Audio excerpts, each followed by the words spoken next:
आप देख रहे हैं दिन की सबसे तेज और ताज़ा खबरें, जहां हम आपको सीधे ले चलते हैं उन घटनाओं के बीच जो आज दुनिया भर में हलचल मचा रही हैं। देश से लेकर इंटरनेशनल मंच तक हर वो खबर जो आपके लिए जाननी जरूरी है। तो बने रहिए हमारे साथ, क्योंकि आज के दिन की बड़ी सुर्खियां आपको चौंका देंगी। शुरू करते हैं आज की सबसे जबरदस्त और बड़ी खबरें। राष्ट्रपति Droupadi Murmu ji international day of persons with disabilities के मौके पर कुछ खास पुरस्कार देने जा रही हैं। कुल 22 लोग और 11 संस्थान को राष्ट्रीय दिव्यांगजन सशक्तिकरण पुरस्कार से सम्मानित किया जाएगा। ये तो सच में दोस्तों अच्छी बात है कि दिव्यांगजन के सशक्तिकरण के लिए इतनी कोशिशें की जा रही हैं। इससे उनका आत्मविश्वास और बढ़ेगा। वहीं यूपीआई का जबरदस्त कमाल हो रहा है दोस्तों इस साल। सोचो, सिर्फ अक्टूबर महीने में 16 बिलियन 58 करोड़ ट्रांजैक्शन हुए हैं यूपीआई से, और ये जो ट्रांजैक्शन का अमाउंट है वो तो लगभग 23,49,000 करोड़ रुपए तक पहुंच गया है। As compare to previous year ये पूरे 45% ज्यादा है। मतलब लोग कैश की जगह ऑनलाइन पेमेंट पर कितना भरोसा करने लगे हैं। यूपीआई तो सच में डिजिटल इंडिया का हीरो बनने वाला है। प्रधानमंत्री मोदी ने पुलिस वालों से बड़ी दिलचस्प बात कही। उन्होंने कहा कि डिजिटल फ्रॉड, साइबर क्राइम और आर्टिफिशियल इंटेलिजेंस जैसी चुनौतियों से डरने की बजाय एक मौके की तरह इन्हें देखना चाहिए। मतलब टेक्नोलॉजी के जरिए देश की ताकत बढ़ाने पर बात उन्होंने की। एक तरह से पुलिस को टैक्स सेवी बनने का संदेश दे रहे हैं। वहीं देखिए, इस बार नवंबर में जीएसटी कलेक्शन में अच्छा खासा उछाल आया है। इस साल का कलेक्शन 1,82,000 करोड़ रुपए से ज्यादा हुआ है। सोचो, पिछले साल नवंबर में ये आंकड़ा 1,68,000 करोड़ था, यानी करीब 8.5% की बढ़ोतरी हुई है। इसमें से 34,141 करोड़ रुपए सेंट्रल जीएसटी का है, 43,047 करोड़ रुपए स्टेट जीएसटी का है और 91,828 करोड़ रुपए आईजीएसटी का हिस्सा है। ऊपर से 13,253 करोड़ रुपए का सेस भी शामिल है। मतलब कुल मिलाकर सरकार को अच्छी खासी कमाई हुई है। साथ ही देखिए दोस्तों, सरकार ने डिजिटल जीवन प्रमाण पत्र अभियान 3.0 चलाया था, जो कल ही खत्म हुआ है। इसके दौरान 1,30,00,000 से ज्यादा सर्टिफिकेट बनाए गए। ये कैंपेन 1 नवंबर से शुरू हुआ था। इसका खास मकसद था कि जो हमारे सीनियर पेंशन भोगी हैं उनके लिए डिजिटल लाइफ सर्टिफिकेट बनवाने का प्रोसेस आसान कर दिया जाए। साथ ही दोस्तों, इस बार नवंबर में देश में कोयला उत्पादन 9 करोड़ 6 लाख टन के पार पहुंच गया। पिछले साल नवंबर में ये आंकड़ा 8 करोड़ 45 लाख टन था। मतलब 7.2% की बढ़ोतरी हुई। कोयला मंत्रालय के लिए ये वाकई बड़ी बात है। और अगर हम पूरे साल की बात करें तो इस बार नवंबर तक 62 करोड़ 80 लाख टन कोयला उत्पादन हो चुका है। पिछले साल इसी समय ये 49 करोड़ 13 लाख टन था। तो समझ लो कि प्रोडक्शन का ग्राफ लगातार ऊपर जा रहा है। गृह मंत्री अमित शाह ने बीएसएफ के स्थापना दिवस पर जवानों और उनके परिवारों को शुभकामनाएं दी हैं।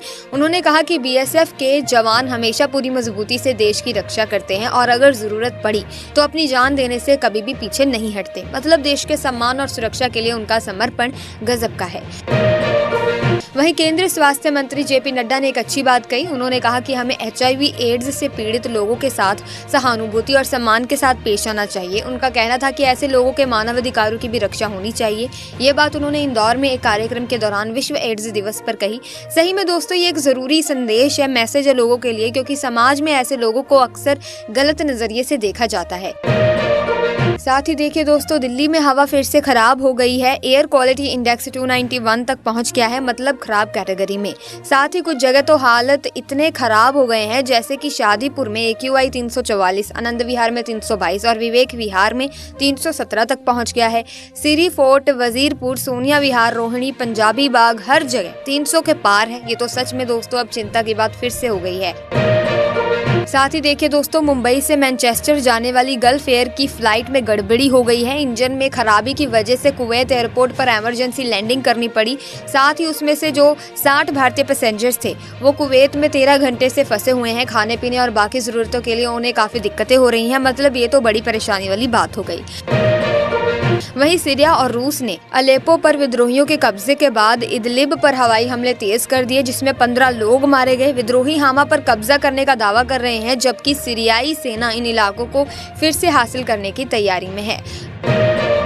किसान अपनी मांगों को लेकर दोस्तों दिल्ली कूच करेंगे। किसान मोर्चे के तहत वे नोएडा, ग्रेटर नोएडा और यमुना क्षेत्र के गांवों से आएंगे और दोपहर 12 बजे तक महामाया फ्लाईओवर के पास पहुंचने की योजना है। किसान अपने ट्रैक्टर भी लाएंगे।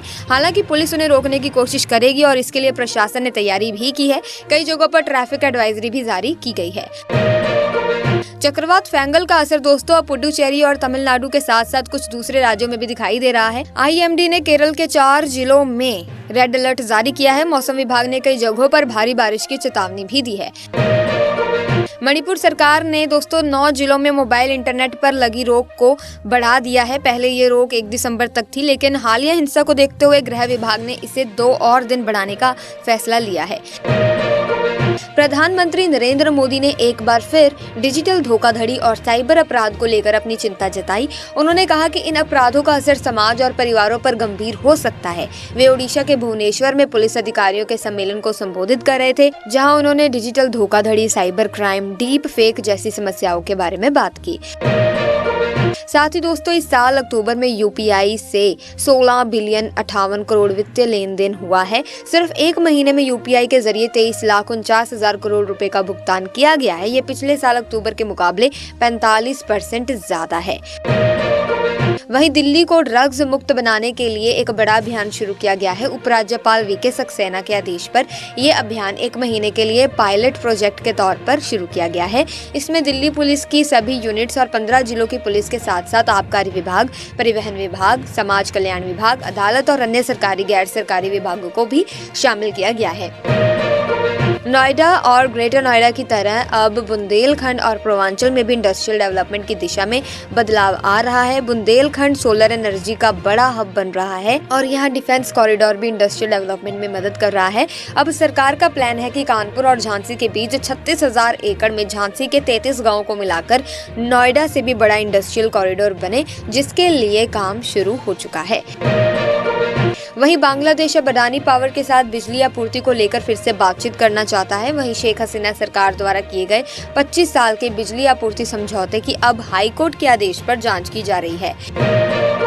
सीरिया में विद्रोही गुट ने अलेप्पो और इदलिब के अधिकांश हिस्से पर कब्जा कर लिया है। रूस ने असद सरकार का समर्थन किया है, जिससे अलेप्पो की स्थिति और भी खराब हो गई है। विद्रोहियों के एक बड़े हमले में 300 से ज्यादा लोग मारे गए हैं।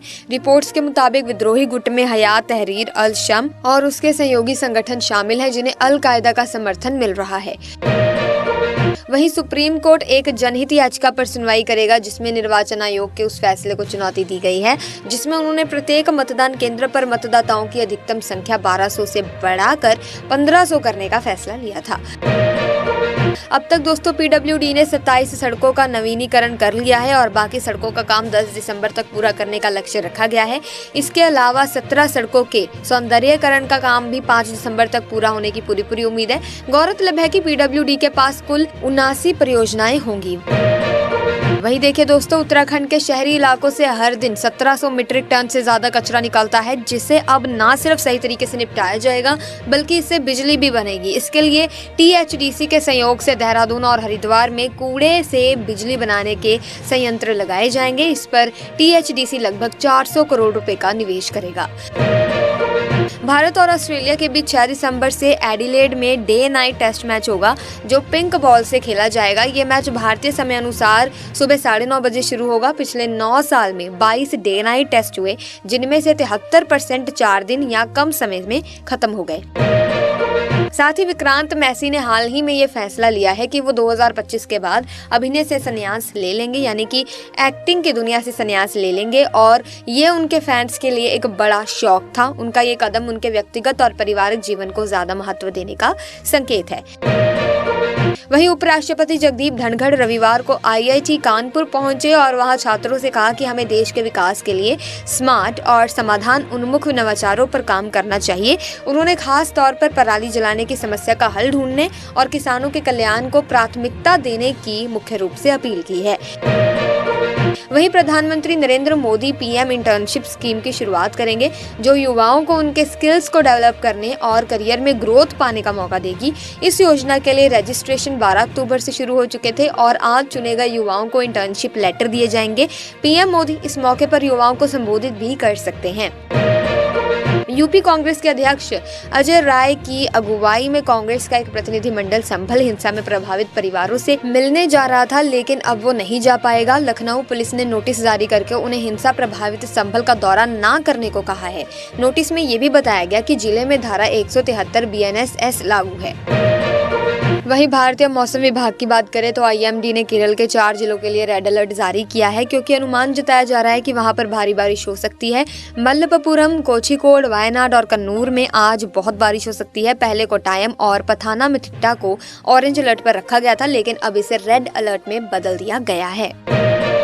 वहीं दोस्तों, अगर दिल्ली की एयर क्वालिटी की बात करें तो दिल्ली की एयर क्वालिटी बहुत ही ज़्यादा ख़राब हो गई है। AQI 291 तक पहुंच गया है, जो कि बहुत ही ख़राब कैटेगरी में है। और कुछ जगह तो हालत बहुत ही ज़्यादा ख़राब है, जैसे कि शादीपुर में AQI 344, आनंद विहार में 322 और विवेक विहार में 317 तक पहुँच गया है। इसी के साथ फिलहाल के लिए बस इतना ही। आप किस राज्य से हमारी इस वीडियो को देख रहे हैं, कमेंट सेक्शन में अपने राज्य का नाम ज़रूर लिखिए। वीडियो को लाइक करें, शेयर करें, चैनल को सब्सक्राइब करें ताकि आप अप टू डेट रह सकें। मिलेंगे जल्दी एक नई वीडियो में, तब तक के लिए थैंक्स फॉर वॉचिंग।